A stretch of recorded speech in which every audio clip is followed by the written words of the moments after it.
Voyons encore un exemple de tableau croisé dynamique, cette fois-ci avec des données temporelles. Donc j'ai pris comme exemple pour vous autres biologistes un suivi d'odonates, donc des libellules et des demoiselles. Imaginez que vous, tous les ans, en juillet et en août, vous venez sur le même transect qui fait la même longueur, compter tous les insectes, tous les odonates, donc libellules et puis demoiselles, et vous comptez, vous les identifiez, et par espèce, vous dites le nombre d'individus qui a été contacté. Donc vous aurez ce type de données, de tableau de données, les dates de votre inventaire, combien vous avez vu d'Anax imperator sur le site du Rivot. Là, on a deux sites, le Rivot et la hutte, et vous rentrez tout ça dans votre tableur. Après, vous pourriez le mettre, c'est exactement le type de données qu'on voit avec Serena. Serena, par exemple, c'est de là que j'ai extrait ces données. Vous auriez ce type de tableur pour vos suivis. Donc tous les ans, voilà combien vous avez de libellules et de demoiselles. Et vous voulez voir l'évolution de vos effectifs sur vos deux sites. Donc, vous auriez fait quoi sans les tableaux croisés dynamiques? Des tris, ok, par site, par exemple, qu'est-ce qu'il y a sur la hutte? On regarde, et on est obligé de faire des tris chaque espèce, voilà, les akènes, oh là là, c'est fastidieux, faut faire tout à la main, il n'y en a qu'un, c'est affreux. Eh bien, le tableau croisé dynamique va vous faire cela automatiquement. Vous allez gagner du temps et éviter des erreurs parce que c'est automatisé. Allez, c'est parti. Comment allons-nous faire cela? On veut voir ici l'évolution des effectifs par année. Alors, dans notre tableau croisé dynamique, lui, là, il ne va pas pouvoir distinguer les différentes années. Pour lui, il va avoir des catégories 12-7-2019, 13-7-2019, etc. Mais il ne va pas réussir à extraire l'information année. Donc là, au préalable, c'est vous qui allez le faire. C'est pour ça que j'insiste encore une fois, dans vos tableaux croisés dynamiques, il faut que toutes vos données soient bien carrées. Ne mettez pas une ligne supérieure avec un titre en fusionnant des en-têtes. Ne séparez pas des tableaux en mettant des lignes vides ou des colonnes vides. Non, ça va vraiment créer des problèmes dans vos tableaux croisés dynamiques. Donc, on va rajouter des années. Donc, année, ok. Et ça, on va faire avec la fonction année. On l'a vu dans une vidéo précédente, cette fonction. Donc, on fait égal Anne, il nous propose tout de suite la fx, la fonction année. Renvoie l'année d'un entier entre 1900 et nanana. Parfait. On double-clique et il nous dit, ok, je veux l'année de cette date, entrée. Et là, il nous met 2019. C'est super. Il a compris que c'était bien un chiffre standard. S'il vous marque n'importe quoi, c'est peut-être qu'il va le mettre en format date. Je double-clique sur le petit carré qui se trouve en bas à droite de ma cellule, ici. Et hop, automatiquement, il va m'étirer toute une série de formules jusqu'en bas. Je vérifie, CTRL flèche du bas pour aller tout en bas de mon tableau, et en effet, il a bien extrait l'année 2016 de cette date. Ça fait plaisir. Je remonte, j'avais figé mon volet ici. Figé, pareil, c'est dans une autre vidéo, affichage, figer les volets. Ok. Maintenant, je sélectionne mon tableau de données en sélectionnant à partir de tout là-haut les colonnes. Je ne l'ai pas sélectionné en prenant le tableau comme ça, par exemple, non, jusqu'en bas. Je sélectionne à partir des colonnes parce que ainsi, vous avez vu que mon tableau reste ouvert. Si vous faites des suivis en 2021, 2022, vous pouvez rajouter vos lignes et il suffira d'actualiser votre graphique et votre tableau et ça va se faire automatiquement. Ça, c'est fort commode. Donc, allez, c'est parti. Allons insérer nos tableaux croisés dynamiques. Mais à la place, je vous l'ai dit, faisons plutôt un graphique croisé dynamique. Parce que dans tous les cas, nous aurons un tableau croisé dynamique, parfait, et en plus, on aura des graphiques qui vont nous permettre tout de suite de visualiser nos données, l'évolution de nos espèces en fonction des sites par exemple.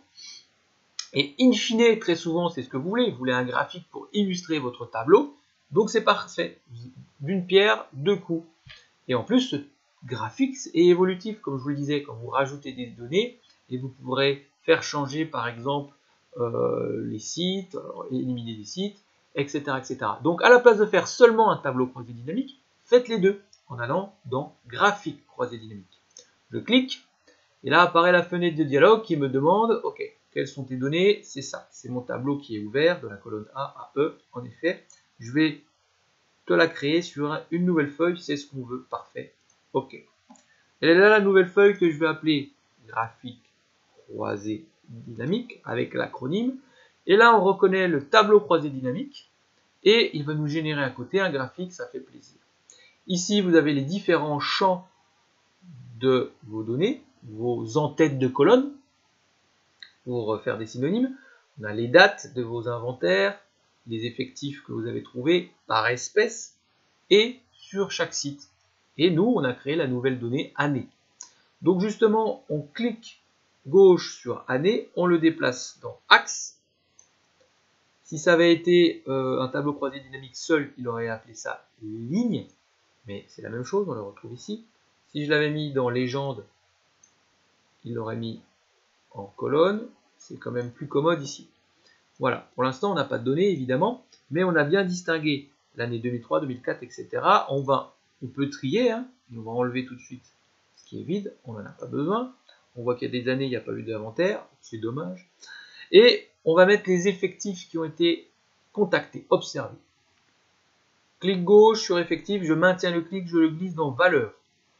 Et là, eh bien, on a le nombre d'odonates qui a été observé en 2003, en 2004, mais quelle que soit l'espèce, quel que soit le site. Si vous mettez, et donc on les voit hein, en graphique directement, si on voit en fonction des sites, si je mets dans la légende, dans les colonnes, et on voit sur le site Rivaux, en orange, sur le site HUT, on vous fait le distinguo. Ok. Si vous voulez seulement le site HUT, pas de problème, vous décochez, et vous n'aurez que sur le site de la HUT. On voit que, à 2004, ça a l'air pas mal, hein. Je vous le dis tout de suite, mais en effet, il y a eu des travaux de restauration écologique ici, et ça a augmenté le nombre de libellules et de demoiselles. Ça a pété là, waouh, on multiplie par 3 les effectifs, c'est pas mal.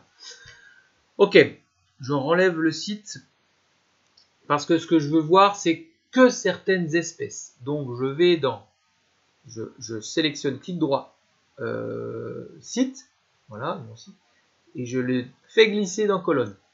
Et bim, là, vous allez voir, la légende elle est costaud. On a toutes les espèces. Mon tableau commence à être balèze, hein, c'est normal. On a toutes les espèces là, par année. Ça devient vraiment, vraiment énorme, il y a beaucoup d'espèces. Eh bien, vous pouvez trier cela. Regardez, on va prendre que les agrillons, par exemple. Dont les agrillons de mercure, qui sont une espèce à enjeu de conservation. Voilà, ok. Et là, on n'a que les agrillons.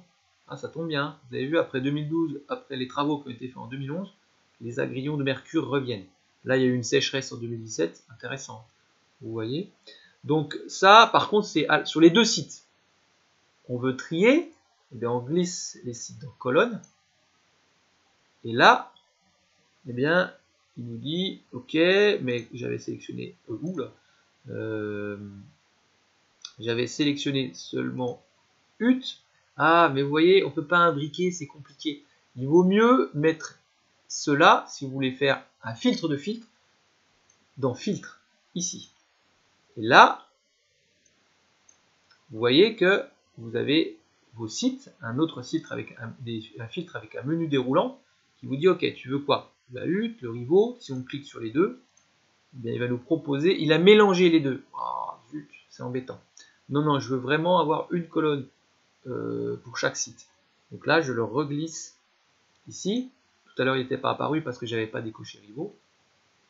Et on voit bien, voilà, alors attendez, ce que je veux vous montrer, c'est que vous pouvez le décocher ici, aussi, directement dans votre graphique, si vous voulez que l'un ou l'autre.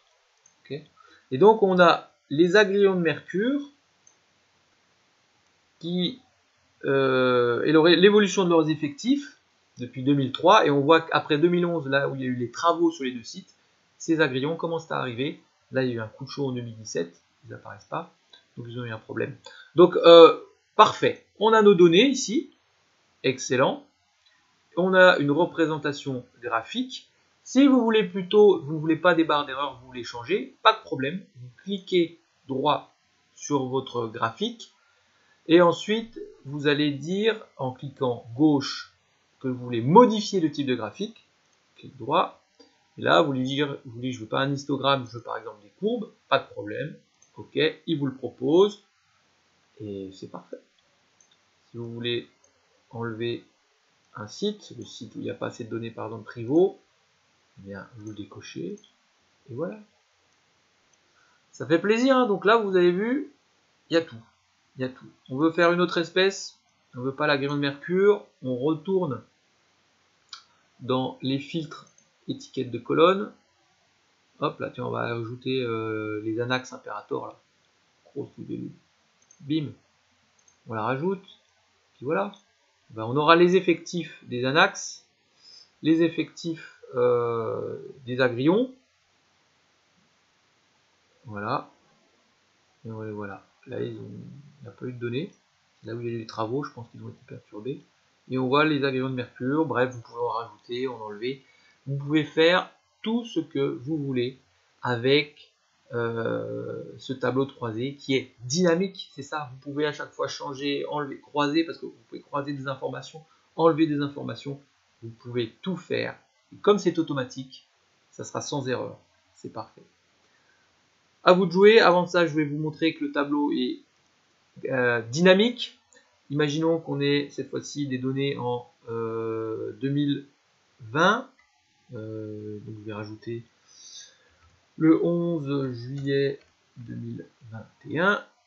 Voilà. Et on va rajouter justement le Cénobion mercurial. Il est où?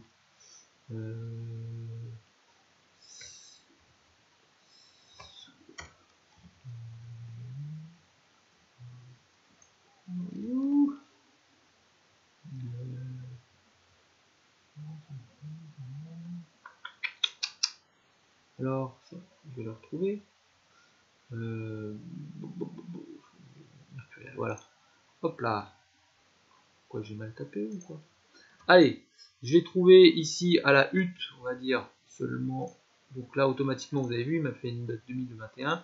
Je vais faire péter les effectifs à 25. OK. Je retourne dans notre graphique croisée dynamique.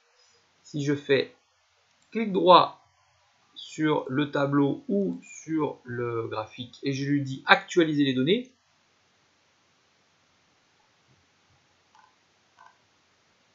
bah alors copain,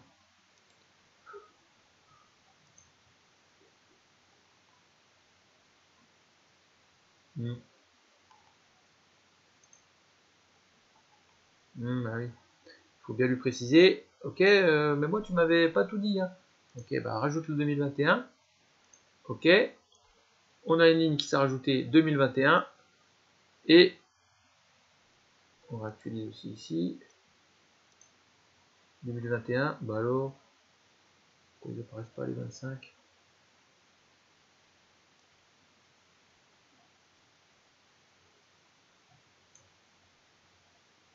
C'était sur la hutte, je crois. Oui, je sais plus.